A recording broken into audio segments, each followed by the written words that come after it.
Mesdames et messieurs, bonsoir et merci de votre fidélité à la télévision nationale. Pour trouver des solutions aux maux qui minent le système éducatif au Bénin, plusieurs documents de politique nationale d'éducation ont été élaborés. Des documents qui prennent en compte les exigences internationales en matière de développement durable. Le plan sectoriel de l'éducation adopté en 2018 en fait partie sur financement de Educo Bénin à travers le programme de renforcement des systèmes nationaux de protection et d'éducation de l'enfant. La coalition béninoise des organisations pour l'éducation pour tous a eu pour mission de vulgariser le document. Qu'est-ce que le plan sectoriel de l'éducation? Où en est la coalition béninoise des organisations pour l'éducation pour tous dans sa vulgarisation? Quels sont les défis qui restent à relever? Voilà autant de questions que nous abordons ce soir sur ce plateau qui reçoit M. Kenra Hervé, coordonnateur national de la coalition béninoise des organisations pour l'éducation pour tous. Juste à côté de vous, Mme Guédégbé Innocentia, vice-présidente du Forum des organisations de défense des droits de l'enfant au Bénin. Et en face de vous, M. Atigbedjou Ernest, référent thématique éducation de la Fondation Educo Bénin. Bonsoir, chers invités, et bienvenue. Bonsoir, madame. Mais on ne va pas rentrer dans le vif du sujet sans quand même essayer de connaître un peu vos structures, les structures que vous représentez ici sur ce plateau. Nous allons commencer par vous, Monsieur Kenra. Merci, madame, pour cette opportunité que vous m'offrez de dire quelques mots sur le système éducatif et de profiter de cette occasion pour présenter un peu ma structure, la coalition béninoise des organisations pour l'éducation pour tous. C'est un réseau d'organisations de la société civile qui œuvre aux côtés de l'État en vue de la réalisation des engagements, des objectifs nationaux de l'éducation et également des engagements internationaux en matière de droits fondamentaux à l'éducation. Donc, nous sommes en partenariat avec l'État, avec les ministères en charge de l'éducation, avec un certain nombre de PTF, dont Educo Bénin, également avec d'autres réseaux au plan national, dont le FODEB. Et puis, nous travaillons pour que le droit à l'éducation se concrétise dans les politiques. C'est ce que la coalition fait au Bénin. Merci. Alors, Madame Guédégbé, vous avez la parole. Merci beaucoup. Le FODEB, comme vous l'avez défini, est le Forum des organisations pour la défense des droits des enfants au Bénin. C'est une plateforme qui regroupe beaucoup d'OSC œuvrant dans le domaine des droits de l'enfant. Nous sommes répartis sur toute l'étendue du territoire et nous avons des coordinations dans les 12 départements. Nous sommes en partenariat actuellement avec un plan international Bénin. Et sur le territoire national, nous sommes en synergie, nous travaillons en synergie avec d'autres réseaux, dont CBETP. Donc, nous sommes là aujourd'hui pour parler ensemble du plan du secteur de l'éducation. Merci beaucoup. Et notre FODEB a pour vision un monde où tous les droits des enfants sont respectés. D'accord. Alors, Monsieur Atigbedjou, présentez-nous un peu Educo Bénin. D'accord, merci beaucoup, madame. Et je voudrais juste dire que Educo Bénin est une organisation humanitaire en réalité d'origine espagnole. Et nous sommes présents au Bénin depuis 2011. Donc, nous fêtons 10 ans cette année, en 2021. Et Educo Bénin est une organisation qui œuvre pour le respect, la promotion des droits des enfants, surtout le droit à l'éducation, le droit à la protection, pour que les enfants puissent grandir et jouir de leurs droits dans un environnement digne. Donc c'est pour cela que nous travaillons avec beaucoup d'ONG, beaucoup de réseaux et des structures, tant au niveau des organisations de la société civile qu'au niveau de l'État central. Donc Educo intervient principalement dans 3 domaines. Nous avons le domaine de l'éducation, qui s'intéresse naturellement à la promotion en réalité de l'éducation inclusive, à l'amélioration de l'accès et de la qualité de l'éducation et aussi aux systèmes nationaux qui font la promotion donc, de l'éducation au Bénin. Donc, dans le domaine de la protection, naturellement, c'est comment assurer le développement de l'enfant dans un environnement bien traitant, que nous travaillons aussi à cela. Ceci étant, nous avons aussi rehaussé un peu notre niveau, notre mission, en intervenant aussi au niveau de la gouvernance. C'est pour cela que dans des plateformes, au sein des plateformes, nous collaborons à renforcer les politiques en matière d'éducation et dans le domaine aussi de la protection. Et EDUCO Bénin est un partenaire de la coalition béninoise des organisations pour l'éducation pour tous, qui a pour mission de vulgariser le plan sectoriel de l'éducation. Entre autres. Alors, M. Kenra, de quoi s'agit-il quand on parle de plan sectoriel de l'éducation? Oui, en réalité, le plan sectoriel de l'éducation, c'est un document de politique adopté au plan national par le gouvernement pour mettre en œuvre des mesures et réformes qui visent à apporter des solutions appropriées aux maux qui minent le développement de l'éducation. Et c'est un document de référence qui est un document d'aide à la prise de décision par les gouvernants, parce que c'est des balises qui sont posées, des orientations sont données, et puis un plan d'action budgétisé a été adopté, et toutes les actions qui doivent se mener dans le secteur de l'éducation doivent s'arrimer avec ce document, les orientations définies dans ce document de politique. Donc, que tu sois organisation de la société civile, que tu sois PTF, que tu sois gouvernement, ce document est une référence pour toutes les actions à mener pour concrétiser le droit fondamental à l'éducation. Voilà ce qu'on appelle un plan sectoriel de l'éducation. Mais aujourd'hui, quel est l'état des lieux? Est-ce que vous pensez que chez nous, ce document-là répond réellement aux objectifs fixés au départ? Bon, d'abord, je vais dire que pour élaborer ces documents, ça suit un processus véritablement participatif. C'est ce qui est recommandé. Dans le cas du Bénin, le plan sectoriel de l'éducation 2018-2030, son élaboration a suivi un processus véritablement participatif qui a impliqué toutes les parties prenantes, les OSC, les gouvernements, les cadres techniques des différents ministères sectoriels. Ça a regroupé également les partenaires techniques et financiers qui ont apporté quand même le côté technique et le côté financier. Donc, déjà, avant que ce plan ne soit élaboré, nous sommes partis nous mirer pour voir le plan échu, quelles sont les forces et faiblesses du plan échu.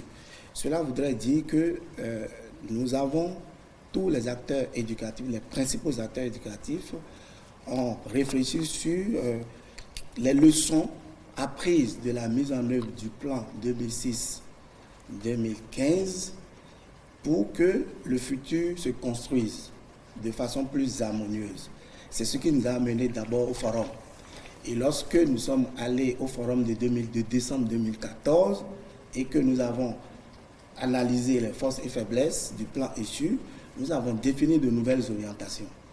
Et ces orientations ont été prises en compte dans le nouveau plan à travers plusieurs étapes qui ont été validées, parce que vous avez demandé si ça répond aux objectifs. Donc, puisque tous les acteurs, les principaux acteurs ont participé à son élaboration et ont participé à la définition des orientations stratégiques, ont participé au dispositif de pilotage qui est mis en place.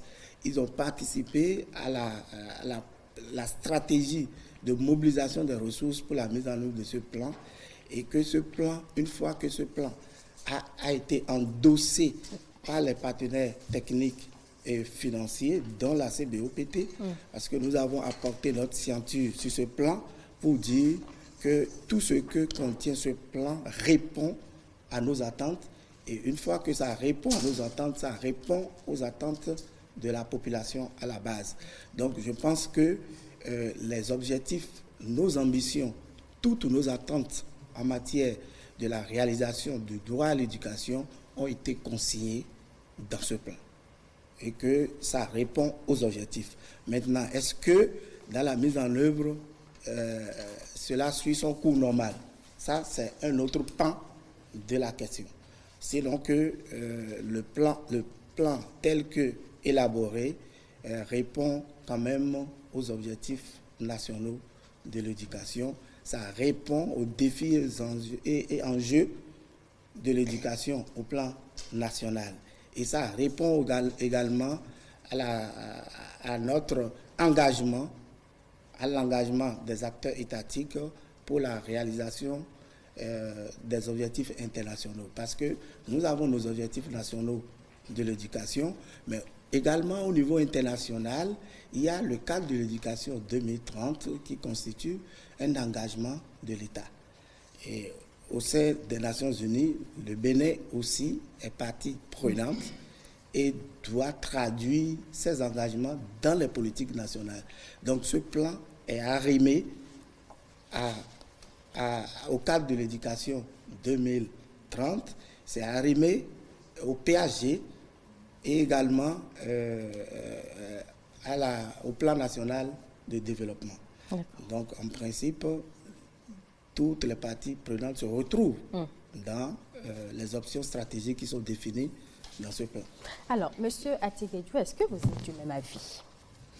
Oui, je dirais que, comme il l'a signifié au début de son intervention, l'élaboration du plan sectoriel de l'éducation a suivi une démarche très participative.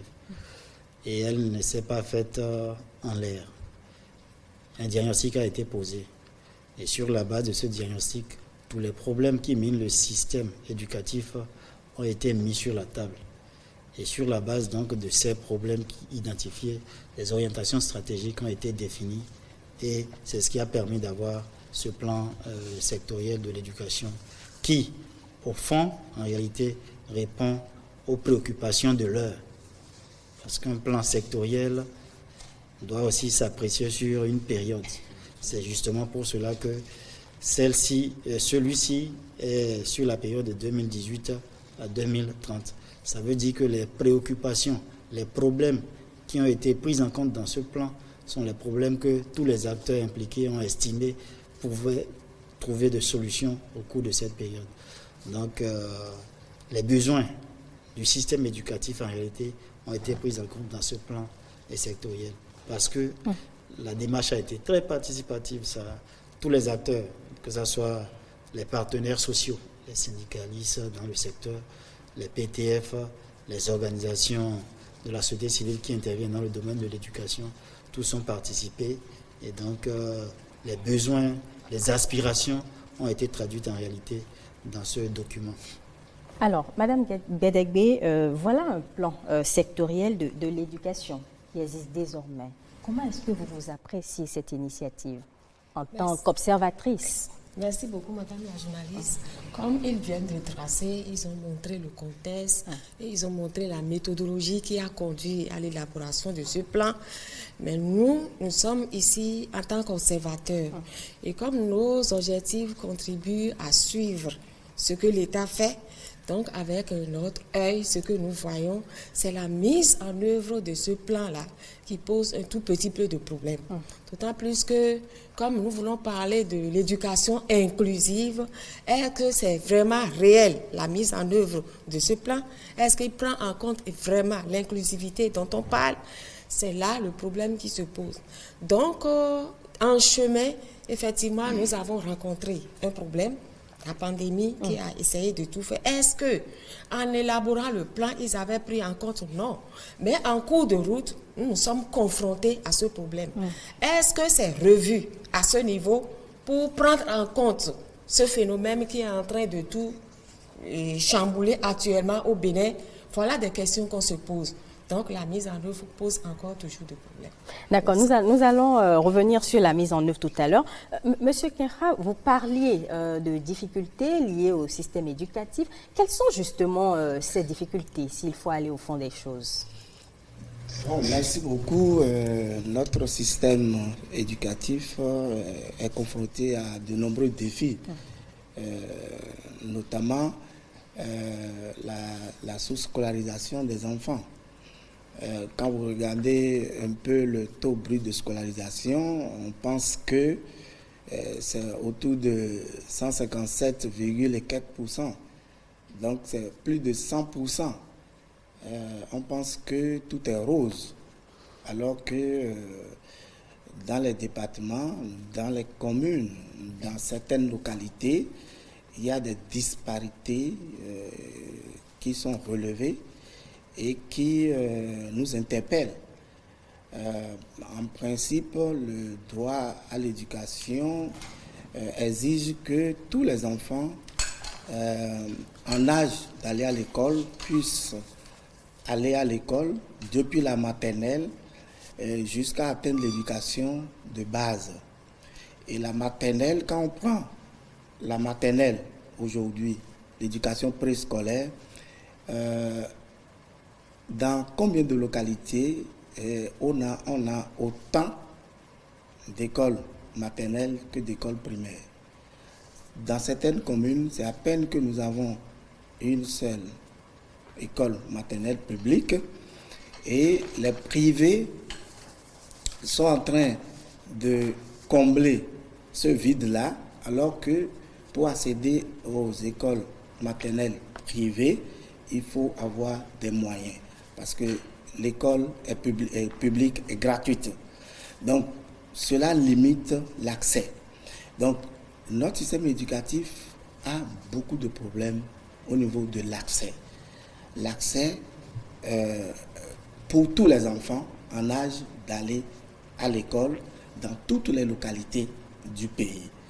Quand on est à Cotonou, on pense que tout va pour le meilleur des cas, alors que dans des localités plus éloignées, plus déshéritées, surtout dans les 20 communes, l'État également reconnaît que au Bénin, dans 20 communes, l'offre et la demande éducative sont assez fragiles et il est en train de mettre en œuvre des stratégies plus appropriées pour pouvoir résoudre ces problèmes dans ces 20 communes sur les 77. Donc, en matière d'accès, c'est le problème que nous avons. En matière de maintien,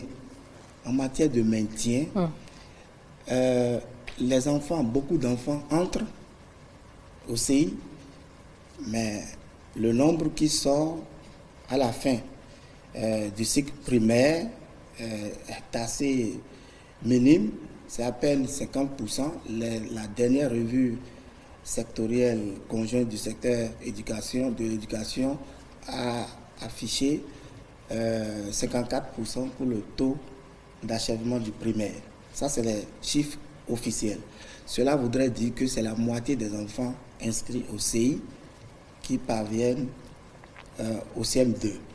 Lorsqu'on quitte, et dans cette moitié-là, on voit dans les statistiques que les filles sont plus affectées par cette déscolarisation massive. Mais lorsqu'on quitte le primaire pour le secondaire premier cycle, pour atteindre l'éducation de base jusqu'en classe de 3e, dans cette moitié qui accède au premier cycle, c'est-à-dire à l'éducation de base, c'est à peine la moitié de cette moitié qui franchit le cap de la 3e. Donc cela pose un problème de maintien et les filles sont beaucoup plus affectées par ce problème. Mais justement, par rapport à ce problème de maintien, reconnaissons quand même que le gouvernement agit dans ce sens. Il y a par exemple le programme des cantines scolaires qui a été instauré pour maintenir les enfants à l'école, n'est-ce pas? Bien sûr. Le gouvernement est en train de faire des efforts pour régler. C'est parce que le problème se pose que le gouvernement a réfléchi à cette approche. C'est une approche pour maintenir les enfants à l'école. Il y a une autre approche qui consiste à doter les enfants démunis de kits scolaires. En début d'année scolaire, le gouvernement le fait, les PTF également le font. Tout ça, là, c'est des stratégies pour les maintenir à l'école, pour les encourager. Il y a d'autres stratégies qui permettent que dans des sous-cycles, c'est-à-dire entre CI et CP, que les enfants ne puissent pas redoubler en début de cycle. C'est-à-dire, quand tu commences le CI, tu ne dois pas redoubler. Quand tu commences le C1, entre le C1 et le C2, tu ne peux que redoubler le CE2. Tu ne peux pas redoubler le C1. Ainsi de suite. Le CM1 et le CM2, pareil.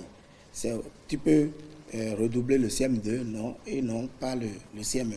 Donc, il y a un certain nombre de mesures qui sont prises par le gouvernement pour atténuer les effets de ce phénomène de déscolarisation des enfants. Il y a aussi des facteurs économiques qui jouent, des facteurs socio-culturels qui jouent sur le maintien des enfants à l'école. Et pour la plupart du temps, nous mettons un doigt accusateur sur les enseignants qui frappent les enfants à l'école, parce que ça aussi, ça constitue un facteur de déperdition. Parce que lorsque l'enfant n'étudie pas dans un environnement sécurisé et qui lui permette de se mettre en confiance pour acquérir les connaissances, ça pose un problème. Donc le gouvernement est en train de travailler pour minimiser les effets de ce phénomène de déperdition scolaire pour laquelle les filles sont durement affectées. De la même manière, les PTF travaillent aux côtés de l'État ainsi que les organisations de la société civile en termes de sensibilisation, en termes de causerie, débat, en termes de mécanismes communautaires mis en place pour le maintien des enfants à l'école, en termes de promotion des droits de l'enfant, tout ça contribue à maintenir. Mais nous ne sommes pas encore au bout de l'auberge parce que le problème persiste. L'année dernière, nous avons constaté que les indicateurs nationaux, les indicateurs de performance dans le secteur se sont dégradés et puis ça a inquiété tous les acteurs éducatifs et le gouvernement est en train de s'engager dans une étude d'envergure nationale pour comprendre ce qui se passe parce que malgré tous les investissements, le problème de maintien des enfants à l'école se pose. Quand vous allez dans certaines communes du pays, c'est à peine 10 enfants sur 100 qui parviennent au CM2. Ça pose un problème. Ça pose un véritable problème. Le plan sectoriel de l'éducation a prévu mettre en œuvre des stratégies pour régler ces problèmes, mais ces problèmes persistent. Alors, on va écouter Mme Guédégbé sur la question. Est-ce que vous êtes d'accord avec les constats de M. Kinra? Oui, je suis entièrement d'accord avec lui. Donc, si on fait l'analyse, en quelque sorte, de la situation, il y a des forces. Il y a des forces que nous apprécions et nous encourageons le gouvernement dans ce sens. Et disons également qu'il y a des faiblesses également. Il y a des faiblesses. Si nous notons dans ces faiblesses, par exemple, il y a l'insuffisance d'infrastructures scolaires. Il n'y en a pas assez. Les peu d'infrastructures scolaires qui existent, est-ce que ça répond à l'inclusivité? Est-ce que c'est accessible, par exemple, aux enfants, personnes handicapées? Est-ce que il y a beaucoup de problèmes à ce niveau? Et si nous continuons, il y a des menaces. Il y a des menaces qui sont à la fois internes et externes, surtout externes. Donc, les conditions socio-culturelles agissent sur l'éducation et c'est tout ça là qui contribue à ce qu'on ait des déperditions du CI jusqu'au CM2. Et nous avons aussi, à l'intérieur de l'école même, il y a le problème de harcèlement. il y a les violences exercées sur les enfants. Comment c'est fait? Bien, nous voyons que le gouvernement prend des dispositions à ce niveau. Il y a des arrêtés, il y a des décrets qui punissent par exemple les auteurs de ces violences, ainsi de suite. Mais ça persiste. Ce n'est pas seulement à l'école. Ça existe également dans les communautés. Donc les élèves, par exemple, sont victimes de violences, aussi bien à l'école que dans les communautés. Donc tout ça là contribue. Il y a les mariages des enfants, par exemple. Il y a les conditions socio-économiques qu'il avait déjà citées. Donc voilà, quand nous faisons l'analyse, voilà tout ce que nous voyons. Mais les opportunités existent. Les opportunités existent qu'on est en train de saisir. Par exemple, les PTF qui sont sur place aident beaucoup. Les OSC aident beaucoup le secteur de l'éducation ici auprès du gouvernement. Et je pense qu'avec la veille citoyenne, nous pouvons aboutir à quelque chose. Monsieur Atibedjou, quel est votre point de vue sur la question? Non, je pense que, en réalité, le plan sectoriel de l'éducation 2018-2030 véhicule certains enjeux et défis majeurs. Et il se pose la question de savoir comment on fait pour satisfaire la demande en matière d'éducation. C'est-à-dire que ce soit sur le plan de la qualité de l'éducation ou que ce soit sur le nombre d'enfants à maintenir dans le système. Ça, c'est un défi, c'est un enjeu majeur. Il se pose également le défi de comment, à la suite de ce que le coordonnateur et Mme Guédébé ont dit tout à l'heure, la déperdition scolaire. Comment on fait pour que ce phénomène de déperdition scolaire soit en réalité contrôlé, parce que c'est l'éradication. Nous voulons qu'il n'y ait pas de déperdition. Une fois qu'un enfant est inscrit, qu'il continue son cursus jusqu'à l'achèvement. Mais c'est réel que nous avons ce problème de déperdition qui se pose. Donc, le PSE a prévu quand même dans ses orientations travailler pour freiner en réalité cette déperdition. C'est un fait, la déperdition existe. Et il y a aussi un enjeu très important sur lequel je voudrais revenir, c'est sur les disparités au niveau régional. Le secteur de l'éducation, c'est un secteur quand même national. Et l'idéal pour nous, en tant qu'acteurs, c'est que tous les enfants aient le droit à l'éducation. Ça veut dire que l'accès à l'éducation, c'est un droit pour les enfants. Mais dans certaines régions, vous arrivez à vous constater que ce n'est pas la même chose que, par exemple, dans les grandes villes. Je prends l'exemple de Karim-Maman. Je pense que j'étais allé avec le coordonnateur au cours d'une mission là-bas, mais ça dit, c'est à comparer à ce que nous voyons, par exemple, dans d'autres localités, c'est pas du tout réduisant. Donc, le plan sectoriel de l'éducation a prévu quand même, a reconnu qu'il s'agit là d'un défi, par exemple, majeur. Comment faire pour réduire encore ces disparités régionales? Et il faut parler aussi de l'amélioration de la qualité. Parce que l'éducation, c'est vrai, on offre des chances à tous les apprenants, à tous les enfants d'aller à l'école. Mais qu'est-ce qu'on leur offre comme qualité de l'éducation? Est-ce que le curriculum de formation tel que ça se présente aujourd'hui est adapté à nos réalités? Donc ça aussi, c'est un défi qu'il faut que le plan sectoriel de l'éducation travaille à relever. Et cela m'amène même à évoquer la question de l'efficacité externe. Aujourd'hui, nous sommes en plein 21e siècle, il y a l'évolution de tout dans le monde entier. Le monde est ouvert vers l'extérieur, il y a la miniaturisation de tout qui se développe aujourd'hui. Est-ce que notre système est adapté à cela? En termes d'efficacité externe, est-ce que nous formons des enfants qui deviennent demain des citoyens, qui vont être des entrepreneurs, qui vont s'auto-employer, qui vont développer des compétences allant dans le sens du développement du pays? Donc, il y a ce volet que le plan sectoriel de l'éducation a prévu, mais qu'il doit travailler encore à améliorer.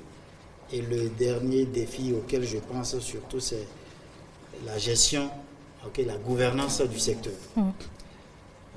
Comment asseoir une gouvernance qui soit, comme l'a dit Mme Guédébé, vraiment inclusive, qui mette tous les acteurs du système autour de la table pour discuter des questions. comment est-ce que dans nos différentes régions pédagogiques, par exemple, le gouvernement intervient. Est-ce que la décentralisation ou bien la déconcentration est effective dans la gestion de l'école? Parce qu'il y a un problème qui est très important que nous connaissons, c'est que la gestion se fait au niveau purement central, alors qu'au niveau local, c'est au niveau déconcentré, décentralisé, il y a des réalités que ces acteurs qui sont là-bas maîtrisent mieux et peuvent apporter les solutions appropriées. Mais lorsque la gestion est centralisée, je pense que cela pose un problème. Donc dans la gouvernance du système éducatif, est-ce que ça c'est aussi un enjeu, c'est un défi majeur qu'il faudrait que notre pays réussisse à relever. Alors, M. Kinra, comment est-ce que vous appréciez la mise en œuvre du plan sectoriel de l'éducation au Bénin? Ok, merci beaucoup. C'est une très belle question. Le plan a été adopté en 2018 en Conseil des ministres et le mois suivant, ça a été endossé par les PTF. L'idéal aurait été que ce soit immédiatement mis en application au regard de la diversité des défis et enjeux du secteur de l'éducation. Mais il se fait que c'est à la rentrée scolaire 2019-2020 que le ministre, chef de file, le ministre en charge de l'éducation, a annoncé le démarrage de la mise en application de ce plan. Et comme vous le savez, en 2020, tout le monde entier a été éprouvé par la pandémie de la COVID-19. Cela a ralenti énormément les acteurs à tous les niveaux. Cela a redimensionné toutes les ambitions qu'on avait nourries aux années antérieures pour le secteur. Et cela a affecté également la mise en œuvre de ce plan qui a commencé à la rentrée scolaire 2019. Il faut dire que le gouvernement a mis en place un certain nombre de réformes qui ont été prévues dans ce plan. Le gouvernement a élaboré un certain nombre de stratégies sous-sectorielles qui étaient prévues dans le plan. En réalité, c'est-à-dire pour dire que le plan est réellement mis en œuvre, je ne pourrais pas le dire de façon beaucoup plus concrète. Mais je pourrais dire que le gouvernement est en train de mettre en place les documents, les normes pour pouvoir mettre en œuvre ce plan. Donc ce plan, la mise en œuvre de ce plan a timidement démarré, j'allais dire. Il y a eu la COVID-19 qui a ralenti les ardeurs, mais toutefois, il y a eu des documents de stratégie tels que la stratégie de renforcement des alternatives éducatives. Parce que ce plan a rendu visible les alternatives éducatives, ce qui n'était pas le cas pour le plan précédent. C'était laissé au bon soin des ONG qui s'occupaient des enfants hors de l'école. Nous avons dit tantôt que c'est un défi. La prise en charge éducative de ces enfants hors de l'école constitue un défi majeur. Le dernier recensement général de la population les a dénombrés de 9 ans à 17 ans. Ils sont au nombre de, c'est 27%. C'est plus d'1 million, 1 million 500 et quelques enfants qui sont hors de l'école. Et dans ce 1 million 500 et quelques, il y a 20% qui ne sont jamais allés à l'école. C'est le dernier recensement qui le dit.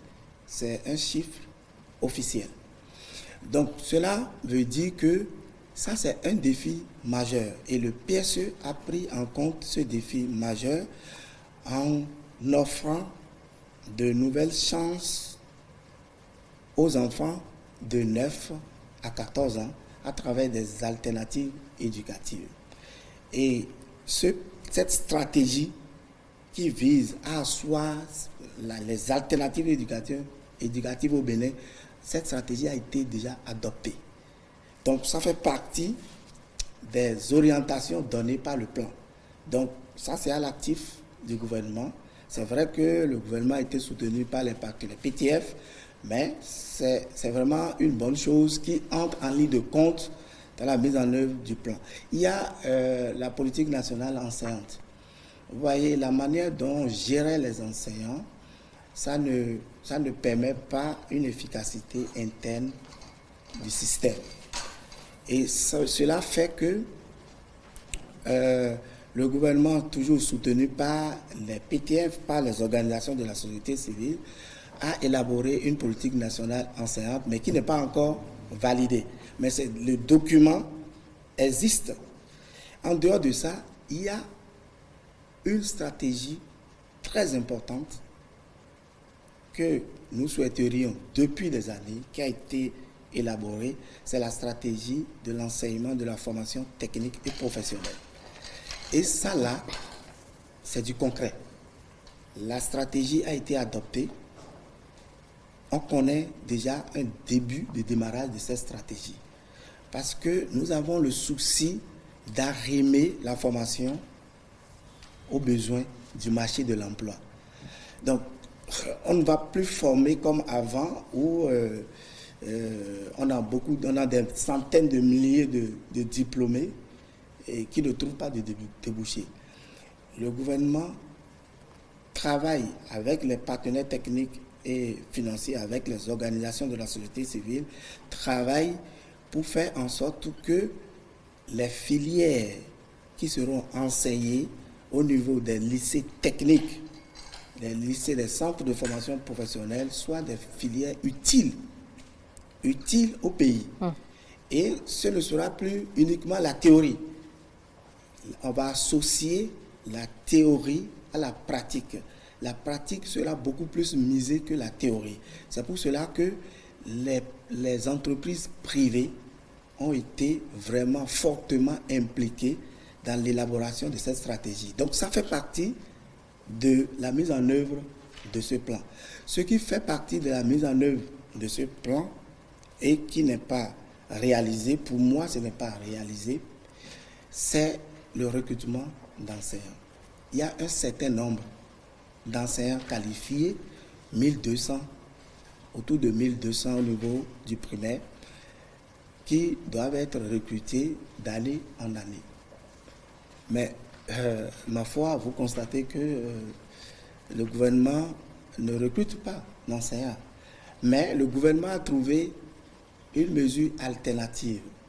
C'est de recruter des aspirants au métier d'enseignant. Ces aspirants au métier d'enseignant n'ont pas toujours les mêmes les qualifications requises. Donc cela va influer négativement sur la qualité des acquisitions scolaires. Donc ça pose un problème. Mais c'est vrai que c'est une question de ressources. Il faut mobiliser les ressources. Et les ressources doivent se créer à l'intérieur du pays. Et nous devons espérer également l'appui de nos partenaires. Mais nous disons que l'éducation, c'est un droit fondamental et c'est l'État qui est garant de la réalisation de ce droit.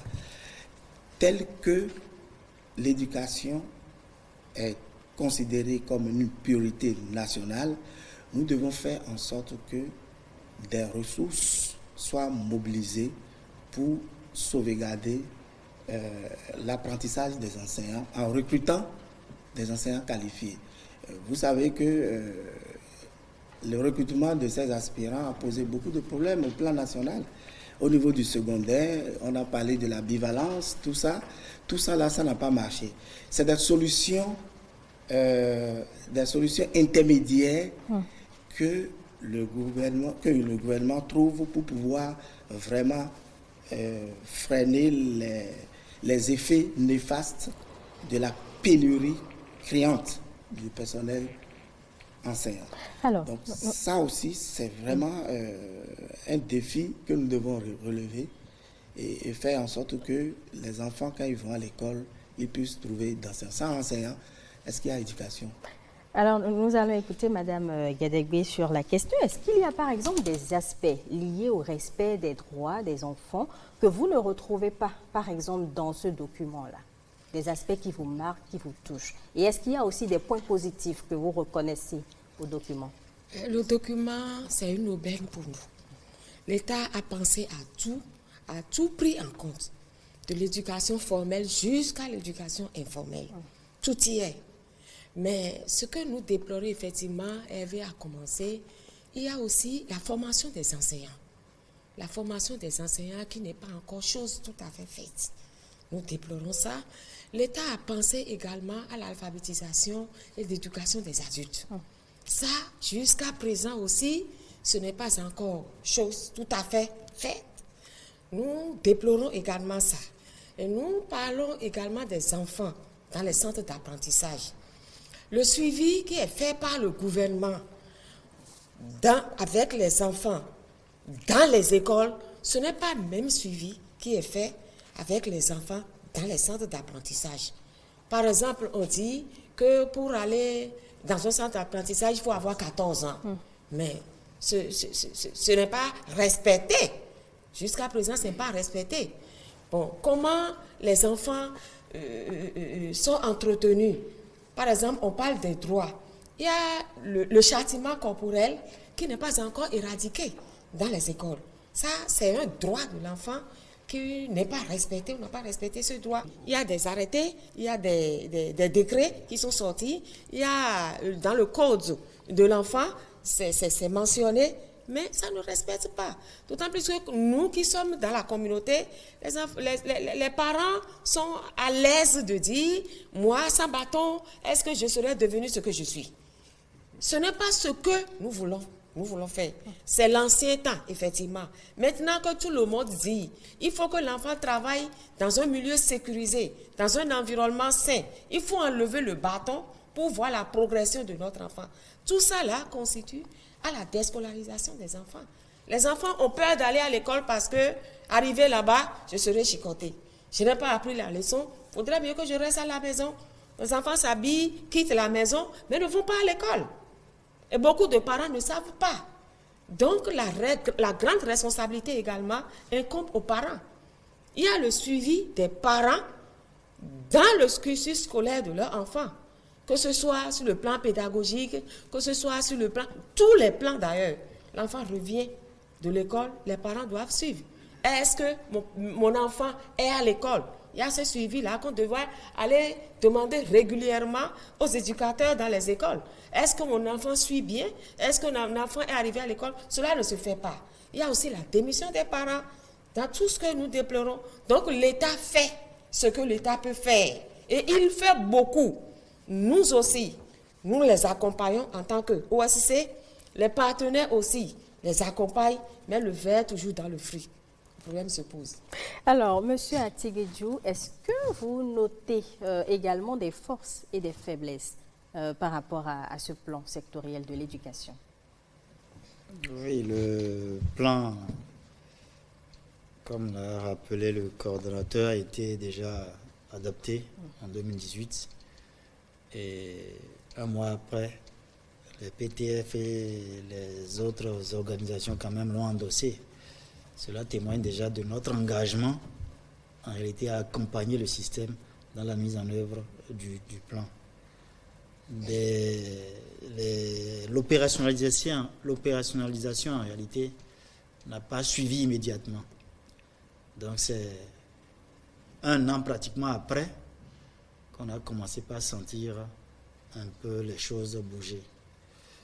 Le gouvernement n'est pas resté inerte, certes, mais nous n'avons pas vu de façon concrète que le gouvernement s'était engagé vraiment à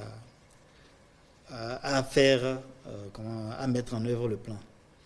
Mais lorsque la question a été posée, c'était que les réflexions étaient en train d'être menées et à travers des projets comme le PME, le Partenariat mondial pour l'éducation, déjà certaines orientations stratégiques contenues dans le plan ont été identifiées et ont été transformées en orientations, en composantes dans le cadre de ce projet. les questions d'accès et d'amélioration de la qualité de l'éducation étaient prises en compte par ce projet qui court jusqu'en 2023. Donc la mise en œuvre de ce projet, par exemple, est une solution, est une opérationnalisation, par exemple, du plan sectoriel de l'éducation. C'est vrai, tout à l'heure, on a évoqué un peu les différents documents stratégiques dont l'élaboration est en cours et arrivée à son terme. Aujourd'hui, je pense que nous en avons 3 qui ont sérieusement évolué. C'est la politique nationale enseignante qui, en réalité, si elle est adoptée, règle beaucoup de problèmes.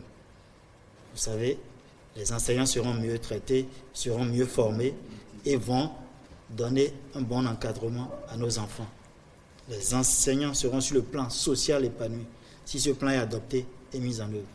Il y a la stratégie de renforcement des alternatives éducatives qu'il a évoquée. C'est vrai, le processus est aussi en cours. Le document est actuellement revu par la CNE, le Conseil national de l'éducation, qui l'a retourné encore au cadre pour qu'on fasse la relecture. C'est la relecture qui est en train d'être faite maintenant. Donc, la prise en compte des recommandations du CNE, c'est à cette étape que nous en sommes actuellement. Donc, si cette stratégie est aussi adoptée, ça veut dire que plus d'1 million d'enfants en dehors de l'école sera pris en charge dans des alternatives éducatives. Et la stratégie nationale de l'enseignement et de la formation technique et professionnelle, c'est un volet très important. Et je pense qu'on va y arriver, on va en arriver là tout à l'heure, parce que là, la stratégie a été adoptée par le gouvernement et déjà une table ronde a été organisée et il y a eu des promesses, des intentions de financement de cette stratégie à hauteur de 323 milliards de francs CFA. Donc c'est des engagements forts que les partenaires techniques et financiers ont pris pour accompagner en réalité cette stratégie. Et donc l'orientation majeure que le système éducatif est en train de prendre, c'est d'aller beaucoup plus vers l'enseignement et la formation technique. Et c'est pour cela justement que, je ne sais pas si je dévance un peu les faits, le gouvernement, en annonçant en réalité que l'enseignement, l'éducation de base ira jusqu'en terminale par exemple, a été obligé de demander que ce plan sectoriel de l'éducation qui a été validé il y a à peine, je pense, 2 ans et demi, qu'il soit actualisé. Donc vous voyez, ça veut dire qu'il y a un souci quand même de mettre en œuvre le plan, mais il y a un petit souci aussi, compte tenu des enjeux de l'heure, qui amène le gouvernement un peu à tenter d'actualiser en réalité le diagnostic qui avait été fait. Donc tout cela m'amène à dire, bon, même si de façon concrète on ne voit pas encore les effets, mais il y a des pas qui sont posés et qui me permettent de dire que le plan sectoriel est en train d'être quand même mis en œuvre. Monsieur Kinra, pour une mise en œuvre efficace de ce plan aujourd'hui, à votre avis, qu'est-ce qu'il faut faire et à qui incombe cette responsabilité? Merci beaucoup. Pour une mise en œuvre effective de ce plan aujourd'hui, il faut, dans un premier temps, que d'abord tous les acteurs qui seront chargés du niveau central jusqu'au niveau déconcentré, décentralisé, tous ces acteurs qui seront chargés d'opérationnaliser des orientations stratégiques de ce plan dans les différentes localités puissent s'en approprier. C'est la première des choses, l'appropriation. Il faudrait que les gens sachent les options stratégiques qui ont été prises dans ce plan en termes d'éducation de base, à quoi cela rime. Parce que nous sommes partis d'une architecture du système éducatif qui avait une forme triangulaire et qui laisse partir les enfants, c'est-à-dire ça encourageait la déperdition scolaire, les alternatives éducatives n'étaient pas prises en compte. Quand tu quittes le système, tu es hors du système, bon, tu es laissé à toi-même. C'était comme ça l'ancienne architecture du système éducatif. Mais la nouvelle architecture, ça n'offre plus d'opportunités de sortie aux enfants. En principe, si tout est en place, si ce plan est mis en œuvre tel que les orientations sont définies, tel que c'est bien pensé, un enfant qui entre dans le système n'a plus de porte de sortie. Soit il est réorienté dans un système d'éducation alternative ou dans un système d'éducation non formelle ou dans un système de formation d'initiation au métier. Soit il continue, il va jusqu'à l'enseignement supérieur. Donc, en principe, cette nouvelle architecture devrait être accompagnée de cadres normatifs. Nous devons élaborer les normes qui doivent encadrer le fonctionnement des dispositifs en termes de passerelle entre les différents blocs de cette nouvelle architecture du système éducatif, parce qu'il y a le bloc de l'éducation de base, il y a le bloc de post-éducation de base, arrimé à l'alphabétisation, à l'éducation des adultes, il y a le bloc de l'enseignement supérieur.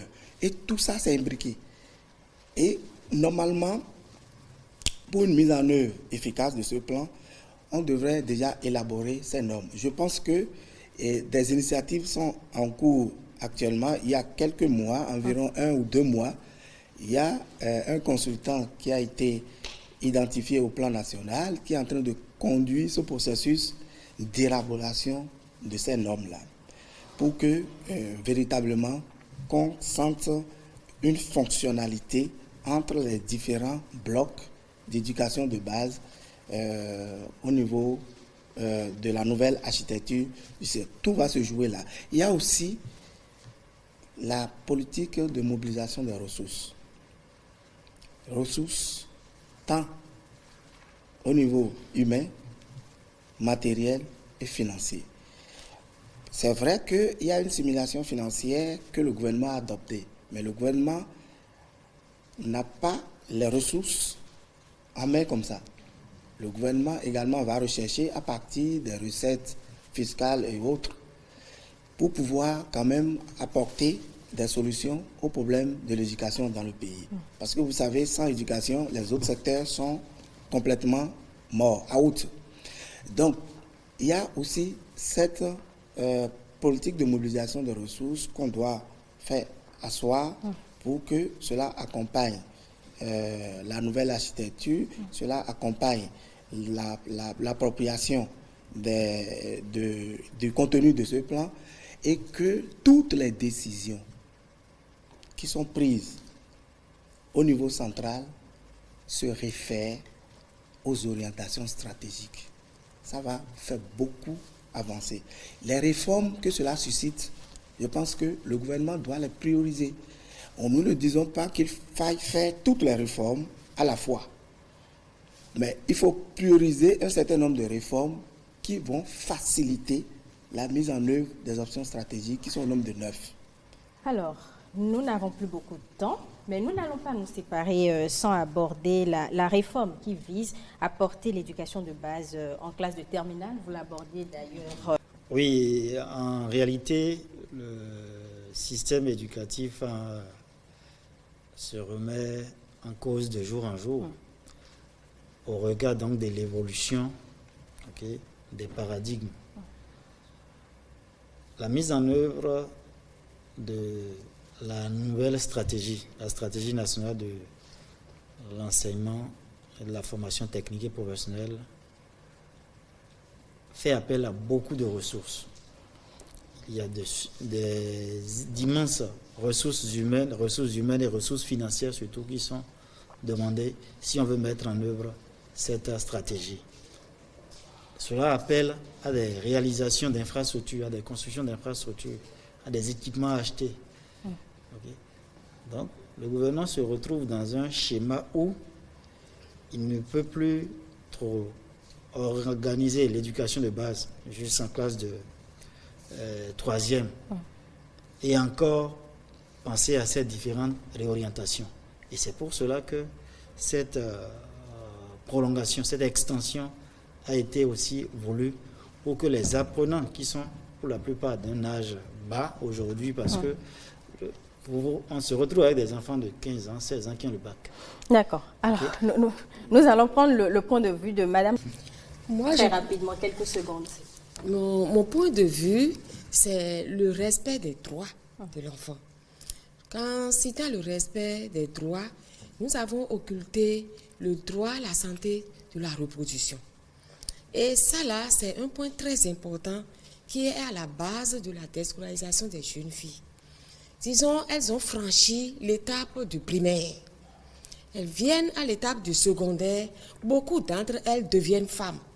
Les infrastructures construites au niveau des écoles ne prennent pas en compte la gestion, par exemple, des menstrues des enfants.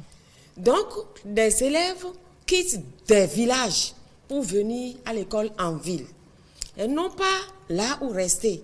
À midi, par exemple, en menstrue, il faudrait qu'elles soient à l'aise. Donc, il y a beaucoup de ces causes-là, de ces problèmes qui causent la déscolarisation de ces enfants. Donc, moi, je voudrais que, à la relecture du plan, par exemple, de vraiment prendre en compte le problème d'accessibilité des enfants, le problème de gestion des menstrues, ainsi de suite. Il y a trop de problèmes qu'on devait prendre en compte à la relecture. Merci beaucoup. Ce sera malheureusement tout pour cette émission qui recevait ce soir pour vous Hervé Kera, coordonnateur national de la coalition béninoise des organisations pour l'éducation pour tous, Innocencia Guédégbé, vice-présidente du Forum des organisations de défense des droits de l'enfant au Bénin, et puis Monsieur Atibédjou Ernest, référent thématique éducation de la Fondation Éduco Bénin. Merci, chers invités, d'avoir été des nôtres et à très bientôt, mesdames et messieurs, sur la télévision nationale.